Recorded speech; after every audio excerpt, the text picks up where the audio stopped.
Hi, welcome to week 13 of TWC 214. And this week we are going to talk about the final project for our class. We're going to spend the next 4 weeks working on these final projects. And so hopefully you'll get some good information on exactly what I'm expecting for you to do for our final weeks. I'm going to present a short PowerPoint that'll give you the information that you're going to need. So let's get that started.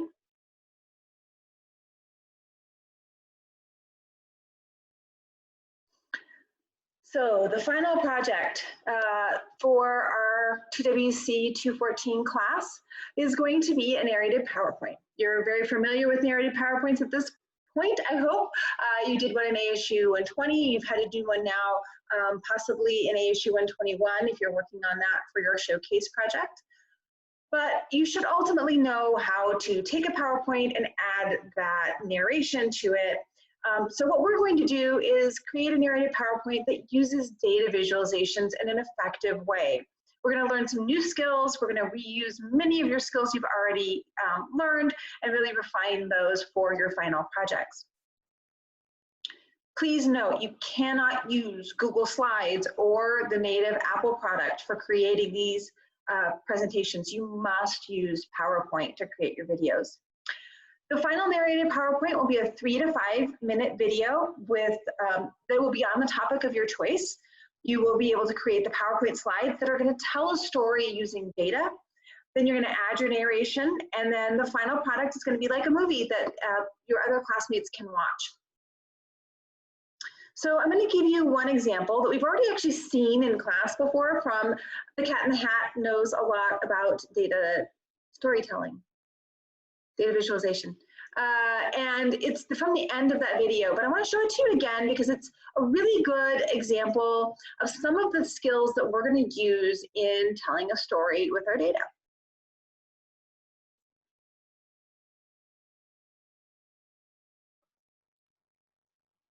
At how this final example that we just looked at could play into a story. So I might start by setting the context. My goal today is twofold. First, I want to share the results of this recent taste test that we undertook, create a common understanding of what's going on there and what we learned. Secondly, I'm going to recommend a couple minor changes that we think are going to go a really long way when it comes to improving customer satisfaction on this product. I want you to leave here today both understanding these changes and being ready to make these changes. So before we even get into the data itself, let me set up for you what we're going to be looking at. So we asked 100 people how they felt about Craveberry yogurt across a number of dimensions. We see those along the left-hand side there. Thickness, amount of fruit, sweetness, size, creaminess, amount of yogurt. For each of these dimensions, they could tell us there was not enough, it was just about right, or there was too much. See that across the top. Let's throw our data up there. Now let's focus first on where things are going well.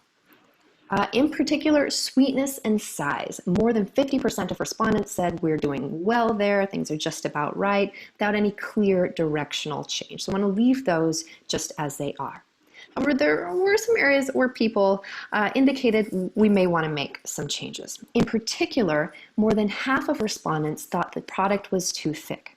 It had too much fruit and not enough yogurt.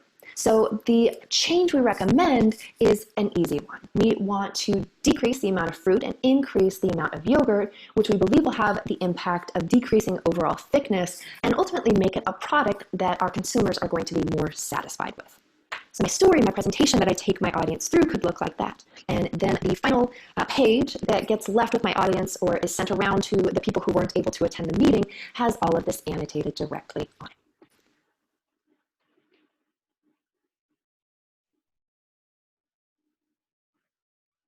So you can see from that brief presentation, it was about the length we were looking for, maybe a little shorter, but she had a really good introduction, a call to action. Then she grabbed the attention of the audience. She made a point, she gave a thesis. She then used the data to support her position, and she ended up with a call to action. As you watched her give her video, you could see she actually walked you through the data. So she had the same chart. She used the same chart, but highlighted different pieces of the data. as you're thinking about what we're going to talk about in a second, thinking about your topic that you're going to choose, you will have to do one walkthrough like that, as well as 2 other data visualizations. Let's talk about the specifics of what you are going to be doing. So your story can be on any subject that you can choose. I want it to be something that you're interested in. So it could just be an area of interest. It could be a hobby that you have. It could be about your hometown or an issue in your hometown. Some interesting information about a place. Maybe you want to go visit Paris and you can give a data presentation about Paris. As long as it has data, that's great. It could be about a political or social issue. I've had students do presentations about heat waves and heat deaths in Arizona, about pollution. I've had social issues such as vaping being an issue. So any of those political or social issues that you might be interested in are great choices. It could be about a future career. Maybe it's a career that you don't know much about yet, but you'd like to know more about. You could talk about earnings or how many jobs there are available in that career, or anything. Again, data relevant to your career. Or you can use the Titanic data set that I gave you earlier in the semester. It's great if you don't know what to do. It can be easily explored and used, and there's a lot of other outside data you can use. So if you're struggling for a topic, you are welcome to use that Titanic data set that I gave you earlier in the semester. But realistically, I feel like there's a wide range of topics. I've had everything from soccer player stars to Marvel Comics information. Really, there is no boundary in terms of your topic, as long as there is a story you can tell and you can find the data that is going to really make up the bulk or the backbone of your story. So what is it going to contain? What is the content going to be for your story? And just like I said before, you're really going to first set the context and grab the attention of your audience. So the first slide is going to really do that. Grab the attention of the audience. Why should they be interested? Is there a story you have to tell about that, that topic that could grab their attention? Then you're going to make your point and give your thesis. And you're going to then support that thesis with at least 3 different visualizations. So 3 different supporting elements to your thesis statement. One of those visuals, again, needs to be a walkthrough. So it's going to have to have a couple of different versions of the same chart. And we'll talk about how you do that in the future. And then the last thing you're going to do is you're going to end with a call to action. So what should people do with that information? Very simple structure for your story. But within that structure, you have, again, a lot of freedom with how you're going to tell it.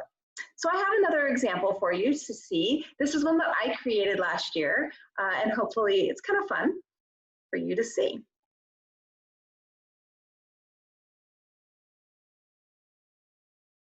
When I was in high school, I thought I wanted to attend the U of A.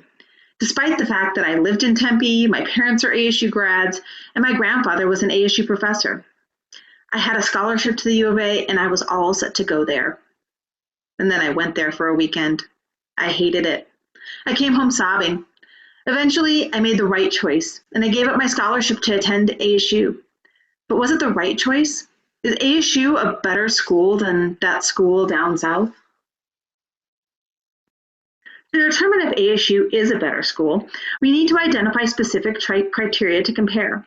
According to the Chronicle of Higher Education, there are 7 aspects students think about when choosing a college: affordability, availability of program, reputation, career outcomes, value, feeling of fit, and proximity to home.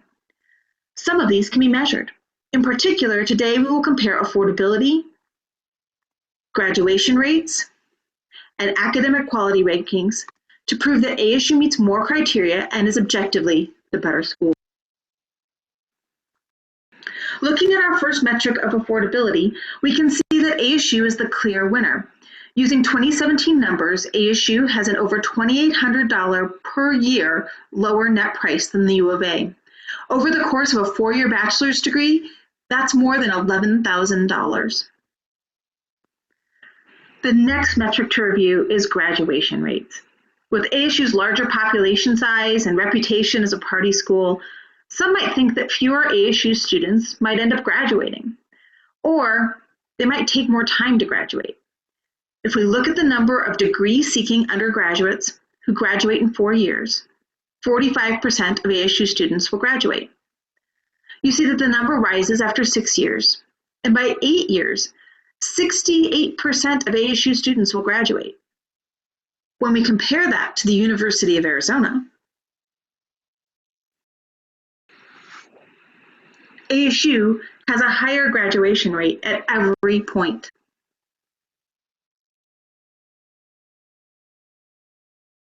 In many categories of academic excellence, ASU outranks the U of A.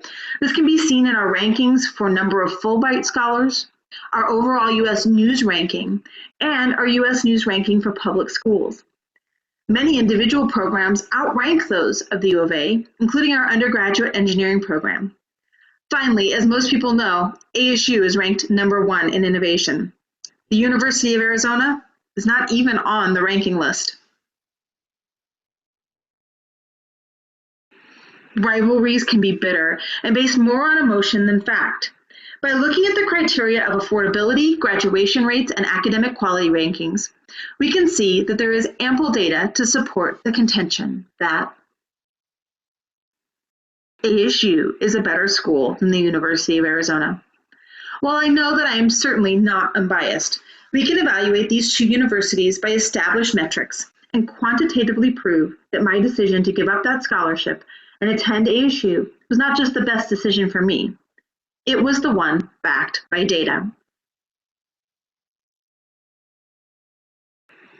Want to see where this data came from? Take a look.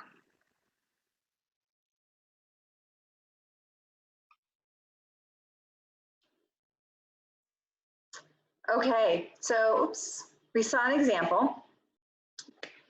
That format of grabbing the attention, giving the thesis, providing the data, having at least one walkthrough, using different types of charts if possible, and then giving a call to action or wrapping it up at the end. That's exactly the format that I used in that video. And while I did it quickly last year, so there are some little errors, realistically, that would be a fairly high quality final project for this class. So if you can replicate that using your topic and your data, you'll be in great shape. So how are we going to do it, and what's our timeline? So our timeline kind of looks like this. This week, you are going to choose your topic, and you're going to start locating your data. So your assignment for Wednesday, which I'll go over, is going to help you do that. You're going to create a thesis statement and develop an outline for your story. Ultimately, all of those steps are going to lead you to, on Sunday, having a story plan completed. And I will do another video this week to explain the story plan, to give you a little bit of help with that. So this week, choosing topic, developing your outline, and kind of creating a story plan is the goal. Next week, week 14, you're going to do data collection. If you want to do a survey of your own, this is the time to do it. You can collect that data. You're going to explore and analyze data. You're going to complete any data location that you might need. And you're going to start creating your visuals. So this is where you're going to do all of your draft charts, icon arrays, bar charts, pie charts, all of that stuff is going to be done in week 14, which is next week. You're going to draft them. And those drafts are due at the end of the week. Then in week 15, you're going to create your PowerPoint. You're going to put those graphs and charts. You're going to edit those up and put them in your PowerPoint. And you are going to complete your narrated PowerPoint. So you'll record your narration. Give you some tips for that in that week. You will need a quiet place if you can. Sometimes having an external microphone is very helpful. They are really inexpensive if you want to get one, but generally you can do it on a laptop in a quiet environment. So you're going to complete that narrated PowerPoint by the end of the week in week 15, so that in week 16, which is our last and final week, you're going to review everyone else's projects. There is an assignment for that. You're going to give feedback. I am going to see from your ability to review other people's projects whether or not you understand all of the concepts we've been discussing throughout this semester. So in your critique, I'm going to be able to see whether or not you understand all of the things that we have learned. So you'll be able to post that to a discussion board, giving other people their feedback, but I'm also going to grade that to see if you can apply what you've learned. And then we'll wrap up the class that week. Unfortunately, we usually have a class party, but we can't. So we'll figure out some really nice way to wrap up our class that week. So that's the plan. That's what we're going to do for the next 4 weeks. So what's due? This week, Wednesday, you're going to need to be turning in your narrated PowerPoint topic and data. There's a space on Canvas for that. You're going to clearly describe your topic. If it's broad, is there an aspect of that topic you're going to discuss? So if you're going to discuss the environment, I'd like to know kind of specifically what kinds of things you're interested in talking about that topic. And then please also find some data. So those can be websites, journal articles, and data sets. So on Canvas, I've put the link up there, but there is a link to the various data set locations, things like Kaggle, which is a really good source for data sets. You can look through those as well, because you do need at least one data set. So you cannot just do this presentation with single statistics or small amounts of data. You do need a data set of some kind. If you're struggling finding information and data, you're free to email me and I can help give you some suggestions. I will email you back, or we can create a Zoom appointment and talk about it together. So that's the project. That's what we're working towards this week. Hopefully you're having a great week, and please contact me if you need anything. I will be doing another video this week, and so I will see you later this week. Bye.